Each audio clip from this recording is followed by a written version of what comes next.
Ça commence très bien cette pré-saison. Très très bien même. Salutations à tous, c'est Boateng. Alors voilà, comme la plupart d'entre vous ont pu le voir, selon les dernières informations, Ansu Fati s'est blessé. Ansu Fati s'est fait une blessure au pied droit et donc manquera entre 3 à 5 semaines d'entraînement et ne pourra pas faire la pré-saison avec le Barça. Encore et toujours la même chose.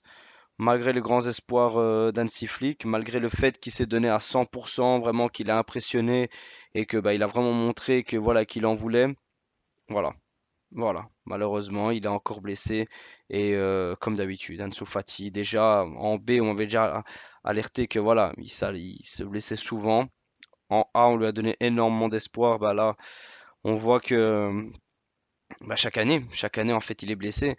Si on doit un peu établir son bilan, la saison 2020, c'est une légère blessure au genou, donc il manque que 4 matchs.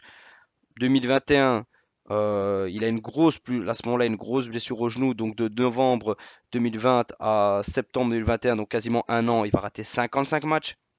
En 2022, de novembre 2021 à janvier 2022, encore une blessure au genou, il va rater 12 matchs. En 2022, donc du 1er janvier 2022 à avril 2022, blessure aux ischio-jambiers, il va rater 19 matchs, donc quasiment là, il est quasiment absent toute la saison, quasi en 2022. 2023, il va juste avoir une petite blessure au genou, il va manquer qu'un match. Et ensuite, à la saison 2023-2024, donc de novembre 2023 à février 2024, il va avoir un coup et va manquer 13 matchs, principalement avec Brighton. Donc voilà, toujours les mêmes choses avec Ansu Fati, c'est toujours les blessures qui vont le stopper dans sa progression. On ne sera pas voir ce qu'ils vont en début de saison. Est-ce qu'Hansi Flick va le garder? Je pense que oui. Selon certains médias, il semblerait qu'ils vont réévaluer la situation d'Ansu Fati, mais pour moi, il faut s'en débarrasser. C'est bon. Là, honnêtement, j'étais vraiment emballé par Ansu Fati, vraiment par vraiment son retour en forme. Bah là, on voit que non. Le gars est trop fragile, donc non, il faut s'en débarrasser. Si on peut en tirer un petit 20 millions, ce serait déjà pas mal, honnêtement, mais il faut s'en débarrasser. C'est bon, on a donné Kansu Fati, si au moindre contact il se blesse, et on peut encore plus quand il se donne à fond, c'est bon. Il, il doit partir, honnêtement. C'est triste parce on se souvient tous la saison 2019 où il sort l'Inter à lui tout seul, où c'était quelque chose d'extraordinaire, honnêtement, avec Carles Perez, où il monte le gars, il marque directement. C'était hallucinant. Enfin voilà, on y croyait tant bien que mal avec Ansu Fati. Malheureusement, voilà, on va pouvoir aller voir ailleurs si on y est. C'est ça qui est problématique. Voilà.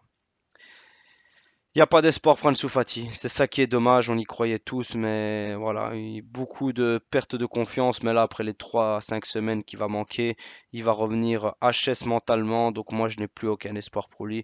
Pour moi, il doit partir et voilà, pour le fair play financier, ça pourra peut-être un peu aider, mais qui sait ce que quelqu'un prendra son numéro 10. Je pense pas qu'il partira. Je crois que vraiment que Hansi Flick va lui laisser une petite chance. Surtout qu'il l'aime vraiment bien, mais je vois pas. Voilà, je pense pas que ce sera sa saison. De toute façon, c'est terminé pour lui et puis c'est tout. En parlant encore d'Hansi Flick, il y a encore une autre mauvaise nouvelle dont on a pu avoir écho. Il semblerait qu'Hansi Flick, donc voilà, il compte sur Robert Lewandowski en numéro 9, pas de problème. Mais il compte aussi sur Ferran Torres. Donc ouais, il va faire confiance aux capacités des deux joueurs dans la surface de réparation. Il semblerait qu'il a été clair sur le fait que Lewandowski serait son attaquant dès le premier jour, ça on le savait. Il a également fait savoir que les caractéristiques de Ferran correspondaient à ce qu'il attend d'une option alternative dans certaines situations de jeu, notamment en seconde période lorsque les matchs s'ouvrent. Donc oui, donc il compte réellement sur Ferran Torres.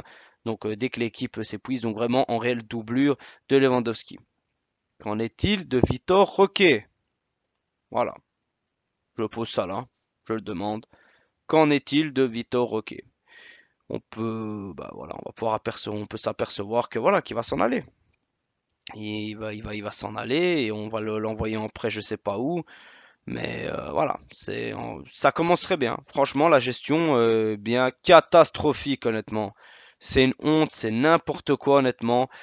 Après, c'est clair que Ferran Torres, je le préfère en pointe, c'est sûr, que dans les ailes. Ça, je suis vraiment d'accord à ce niveau-là. Mais voilà. Malheureusement, Vitor Roque, 40 millions, tu l'as ramené pourquoi? Tu l'as ramené pourquoi, franchement? C'est 40 millions, on aurait pu les garder et les donner tranquille à Nico Williams. Même Daniel Olmo en bonus. Voilà. De l'argent jeté par les fenêtres, encore et toujours du Barça, voilà. Une gestion catastrophique et ça ne fait que commencer. J'espère me tromper, mais pour le moment, c'est pas glorieux. Vraiment, c'est pas glorieux du tout. Pablo Torre, on ne sait pas ce qu'il va devenir. Lui veut tout faire pour rester. Ben, écoute, j'espère qu'il restera parce que là, dans le milieu, on a bien besoin pour le premier match de la saison. Voilà, je sais pas ce que Hansi Flick prépare, mais je suis pas content, vraiment pas content du tout. Après, pour le moment, pour Vitor Roque, aucune décision n'a été prise.